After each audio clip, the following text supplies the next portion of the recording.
ఇక్కడ water fall వచ్చింది చూడండి. ఇది పాత బ్రిడ్జ్ అనుకుంటా, పైనుంచి వస్తుంది వాటర్.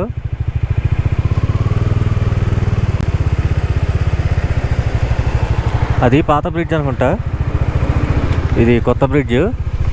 బాగా పాడైపోయింది, దాని మించి ఎందుకులేండి మన అవసరం ఇప్పుడు రిస్క్ చేయటం. అక్కడి నుంచి అయితే వ్యూ బాగా కనపడిద్ది. ఆ వాటర్ కిందకి వెళ్తుంది, అటు నుంచి ఆ పైనుంచి వస్తుంది. ఇప్పుడు నాకెళ్ళే రోడ్లోనే ఉన్నాను. అంటే ఇది యాక్చువల్లీ ఇది కాజాలిపోద్ది అనమాట. డైరెక్ట్గా చెప్పాను కదా మీకు ఆల్రెడీ, ఇది డైరెక్ట్గా కాజాలిపోయే రోడ్ అనమాట. నాకు అనేది మధ్యలో వస్తుంది. ఇక్కడ నుంచి 96 కిలోమీటర్ ఉంది నాకు. గూగుల్ మ్యాప్స్ ప్రకారం 2.5 hours అట్లా చూపిస్తుంది. ఇప్పుడు టైం వచ్చేసి 4:30 అవుతుంది. ఇంకా రూట్ వచ్చి